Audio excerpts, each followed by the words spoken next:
வணக்கம் நண்பர்களே. இன்றைய பதிவில் நம்ம பார்க்க போறது பார்த்தீங்கன்னா குரு பயிற்சி பத்தி பார்க்க போறோம்.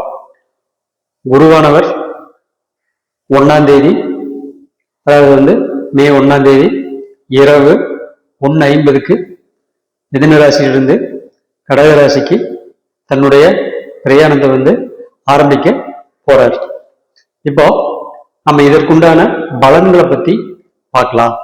பொதுவாக நான் ராசி பலன் சொல்ல போறது இல்லை. என்ன காரணம்னு கேட்டீங்கன்னாங்க, ராசி மொத்தம் 12 ராசி. நம்மளுடைய இந்திய மக்கள் தொகை பாத்தீங்கன்னா 160 கோடி. அப்போ ஒரு ராசிக்கு பாத்தீங்கன்னு சொன்னோம்னா கிட்டத்தட்ட 14 கோடி பேர் வர்றாங்க. இந்த 14 கோடி பேருக்குமே ஒரே பலனை நம்ம சொல்ல முடியாது. அப்படி ராசி பலன் சொன்னோம்னா தப்பாத்தான் போகும்.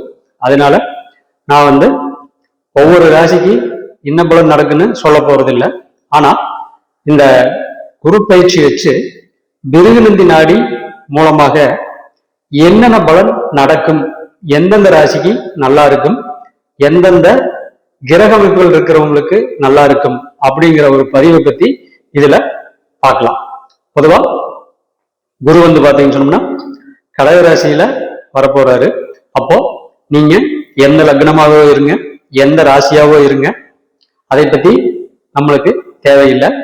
உங்களுக்கு கடக ராசியிலேயோ அல்லது விருச்சிக ராசியிலேயோ அல்லது மீன ராசியிலேயோ சனி பகவான் இருந்தார்னு சொன்னா கண்டிப்பாக உங்களுக்கு குருவானவர் பயிற்சி ஆனதையுமே தொழில் ரீதியான முன்னேற்றத்தை ஒரு வருஷத்துக்கு கொடுப்பாரு. அதே மாதிரி உங்களுடைய ஜாதகத்துல கடகராசியிலேயோ விருச்சிக ராசியிலேயோ அதே மாதிரி மீன ராசியிலேயோ சுக்கிரன் இருந்தாருன்னு சொன்னா இந்த குரு பயிற்சிக்கு அப்புறம் கண்டிப்பாக அவர்களுக்கு பொருளாதார ரீதியாக முன்னேற்றம் ஆகும்.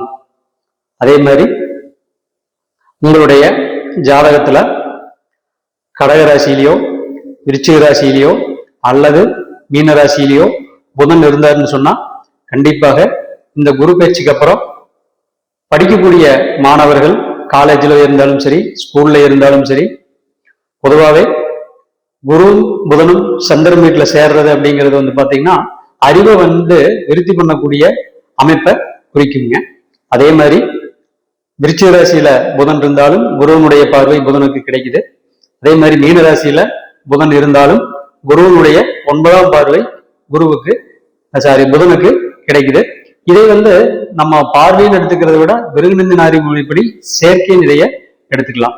அப்போ கடகராசியிலையோ விருச்சிக ராசியிலையோ மீன ராசியிலையோ புதன் இருந்துன்னு சொன்னா படிக்கிறவங்களுக்கு ரொம்ப படிப்புல நல்ல முன்னேற்றத்தை கொடுக்கக்கூடிய அமைப்பாக இருக்கும். அதே மாதிரி கடகராசியில சந்திரனோ அல்லது விருச்சிக ராசியில சந்திரனோ அல்லது மீன ராசியிலேயோ சந்திரன் இருக்கிறவங்களுக்கு இந்த குரு பயிற்சி பாத்தீங்கன்னாங்க அலக்களிப்பை கொடுக்குங்க, பிரயாணத்தை கொடுக்கு, ஏமாற்றங்களை கொடுக்கும். அதே மாதிரி பாத்தீங்கன்னு சொன்னா மன சஞ்சலங்களை கொடுக்கக்கூடிய அமைப்பா இந்த குரு பயிற்சி இருக்கும். அதே மாதிரி கடகராசியிலேயோ விருச்சிக ராசியிலேயோ மீன ராசியிலேயோ சூரியன் இருக்க அமைப்பு இருக்கிறவங்களுக்கு இந்த குரு பயிற்சி ஆனதையுமே அவர்களுடைய மூத்த குழந்தை இருந்தா மூத்த குழந்தைக்கு பாத்தீங்கன்னு சொன்னோம்னா நல்ல முன்னேற்றத்தை கொடுக்கும். அதே மாதிரி பெரிய ஆளுகளுடைய நட்பை ஏற்படுத்தி கொடுக்குங்க. அதே மாதிரி அப்பாவுக்கு பாத்தீங்கன்னு சொன்னோம்னா உடல் பாதிப்பு இருக்கிறவங்களுக்கு உடம்பு பாதிப்பு சரியாகும். தொழில் பாதிப்பு இருக்கிறவங்களுக்கு அப்பாவுக்கு அதுவும் பாத்தீங்கன்னு சொன்னோம்னா இந்த குரு பயிற்சிக்கு அப்புறம் சரியாகும். அடுத்தது செவ்வாய். இந்த செவ்வாய் உங்களுடைய ஜாதகத்துல கடகராசியிலையோ அல்லது விருச்சிக ராசியிலையோ அல்லது மீன ராசியிலையோ இருந்ததுன்னு சொன்னா கண்டிப்பாக இந்த குரு பயிற்சி ஆகும் பொழுது பொதுவாகவே குரு செவ்வாய் சேர்க்கை பாத்தீங்கன்னு சொன்னா எப்பவுமே எந்த ஒரு செயலுக்குமே நல்லதுக்கு முயற்சிக்கு நல்ல சேர்க்கை. இந்த சேர்க்கை குரு செவ்வாய் சேர்க்கை அப்படிங்கிறது எதையுமே போல்ட்னஸா செய்ய வைக்குங்க.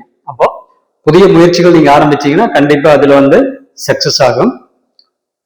அதே மாதிரி உங்களுடைய ஜென்ம ஜாதகத்துல கடகராசியில குரு இருந்தாலும் சரி, விருச்சிக ராசியில குரு இருந்தாலும் சரி, மீன ராசியில குரு இருந்தாலும் சரி, இந்த 3 ராசியிலுமே குரு இருந்துன்னு சொன்னா இந்த குரு பயிற்சியானது உங்களுக்கு ஒரு நல்ல வாய்ப்புகளை ஏற்படுத்தி தரக்கூடிய பயிற்சியாக இது இருக்கும். என்னன்னு கேட்டீங்கன்னா, குரு இருக்கிற இடத்துக்கு குரு வர்றது என்னைக்குமே நல்லது.